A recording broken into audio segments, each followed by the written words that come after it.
Here we are with 11.3 log laws. So, as you know, everything in math have some kind of laws that we need to go by. So, our objective is that students will be able to understand and apply these logarithm laws. So, log have properties just like exponents do. So, you will see an exponent version and a log version. And they're important because it allows us to solve equations and variety of problems, which will be our next lesson, solving log functions. Now let's look at the summary. So we're going to talk about three operations: product, quotient, and the power. Now when I'm looking at this here, I need to remember the exponent version. So remember, when we multiply exponents with the same base, what do we do with the exponents? We add them. When we're dividing, which is quotient, whenever we're dividing, we would normally go ahead and subtract these exponents. And then whenever they're a power, we know that that power means that is actually multiplication. Now it's very similar when we're doing log functions. So if I have the log to the base b of two numbers in the parentheses that are they're multiplying each other, all that means is that I can split this up. So I'll have the log of base b of x, my first term, plus the log of base b of y. Now quotient, which is when I'm having something divided, it's similar. Here I subtract the exponents. I'm subtracting the log, so it's log of base x, which is my numerator. Take away the log of base b of y, which is my denominator. And then the final thing that we need to look at is when they're powers of each other. So, for example, there's a log of base b, and in parentheses is x to the y. This y, my exponents, all that means is that comes in front of it. So what does that mean? So which of the following is equal to log of base 3 of 9x? Remember, this is the same thing as saying 9 times x. So we can split this up. I can do the log of 3 of 9, and when I'm doing product, remember this is multiplication, this is division. When I'm doing product, what do? I add the log of base 3 of x. You plug this in the calculator, that can be simplified. This is actually 2 plus the log of 3 of x. That cannot be simplified. So in this case, my answer choice would be 3. And this is how these questions comes on the regions. They're a simple multiple choice 2 questions, 2 points, sorry. But remember, every point count on that regions. Now, 2 has to do with division. So I know it's dividing, so I need to set this up. So it's the log. Remember, when there's no base given, it's normally 10. Log of x squared, take away the log of 1000. The log of 1000 can be simplified. And if you look at this, x squared, this is actually the same thing as the power. How would I rewrite this without the exponent? I will put the 2 in the front, just like what we did here. Take the y and put it in the front. The 2 becomes in the front, so it's 2 log of x minus the log of 1000 is actually 3. And how do I know this? I plug it in my calculator, which is choice 1. Remember, you don't ever keep the exponent. That's why we have the power rule. Moving along, it says if a is log of 3 and b is log of 2, then which of the following currently expressed as log of 12 is in the term a and b? So, log of 12. Can I break that down? This is actually the log of 3 times 4. But we don't have anything with 4 because we only have the log of 3 and the log of 2. But because we're such scholars, we know that 2 squared is actually 4. Now that I have this, how do I split this up? Remember, this is multiplication.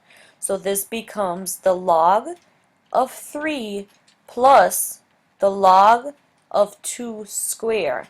And then one last step. Remember, I can't keep a square. So the log of 3 plus 2 log of 2. And here I can simplify. The log of 3 is actually a plus 2, and the log of 2 is b. So in this case, my answer will be choice 4. Okay, see what I did? I just break it down. I'm given the log of 3 and the log of 2. But here I had a 4, and I know 2 and 4, they're kind of like something I can do there. Okay? Break that down and simplify. Exercise 4, let's get some room here. Which of the following is equivalent to this? So I want to go ahead and break this up. How do I do this? It's division, which means I know I'm going to be subtracting. So it'll be the log of 2 radical x, take away the log of base 2 y to the 5th. And what do we say? We can never ever leave anything with an exponent. But let's just go one more step. We know x to the 1/2 is the same thing. So now that we have all of these things with exponent, let's just, rewrite this the way we want this to see. Half, using my power rule, minus 5 log of 2y.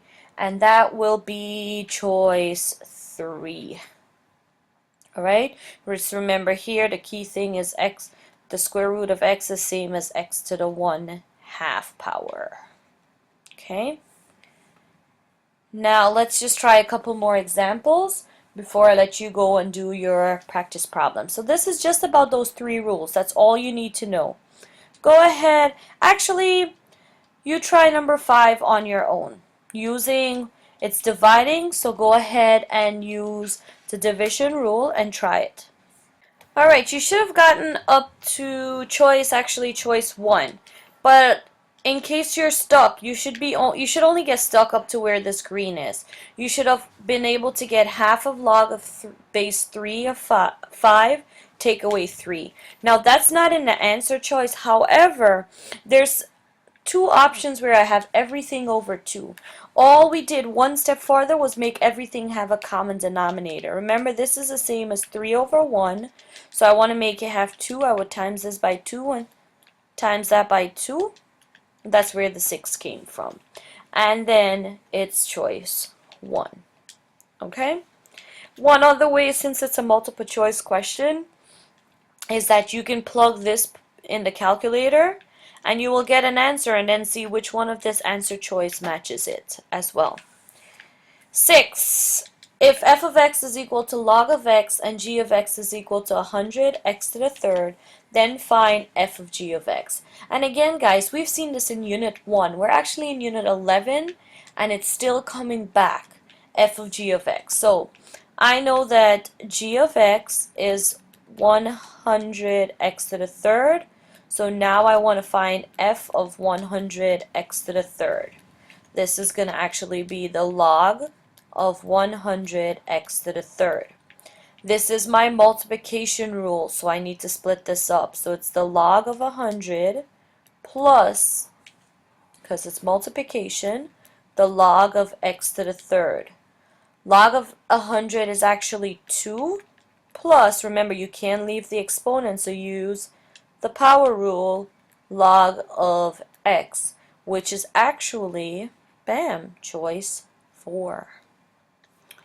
Notice I skipped number 7. We don't need to do that. And it says 8.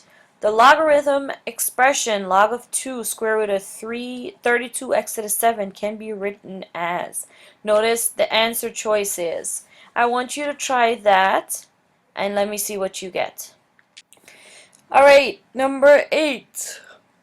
The log of this expression can be written as. So again, you can plug this in the calculator and then one of these answer choice will match. But let's do it the long way. We know square root sign is the same thing as half, raising something to the half power. So it becomes log of 2, everything in parentheses raised to the half. Using the power rule, we're going to take our exponent, bring it to the front, and then, and then we have this here. Now this 2 means that everything is over 2, and then this is multiplication rule, so I split it up using addition. I have log of 2 log of base 2 of 32 plus the log of 7x to the 7th power. Now I simplify. I get the log of base 2 to 32 is 5. Remember, no exponents ever needed, so we use our power rule, bring that in the front, and bam, there you go. Now we have 2 more questions to do. The expression blank minus that, assuming that y doesn't equal to 4. How do we do this?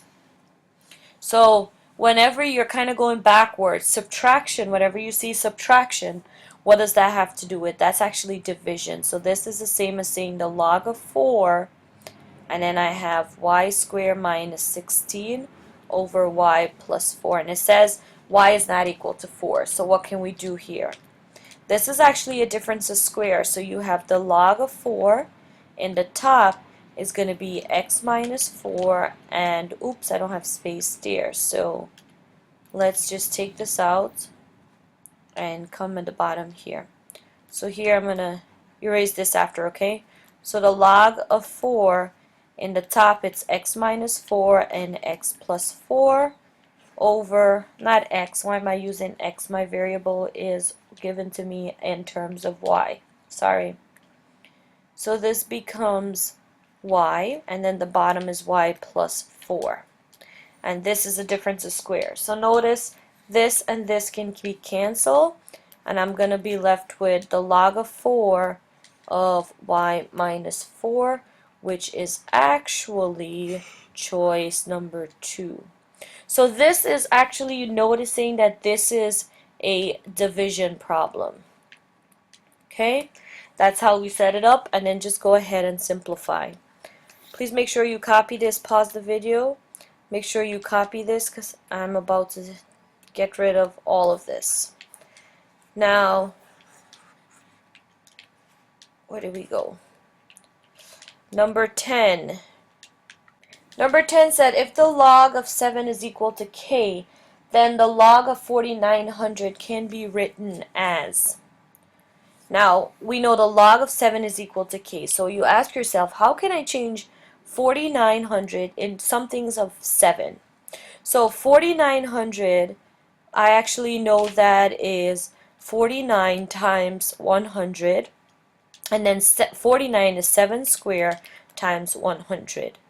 So this is actually the log of 7 squared times 100 using our multiplication rule. We can go ahead and split this up. The log of 7 squared plus the log of 100. Now how do we simplify this? Remember, no exponents. So this should be the 2 log of 7 plus the 2. Oopsie. The log of 100 is 2. And we also know the log of 7 is k, so I'll just write this as 2k plus 2. Now which one of these answer choice? You don't see it there. And why is that so? Because these actually have a 2 in common, so I can factor a 2 and a k plus 1 is left over. If I distribute this back, I will get what I started with. So your answer is choice number 1. Alright, go ahead and practice and know those 3 rules that we just talked about, okay? Product, division, and the power rule. Good luck!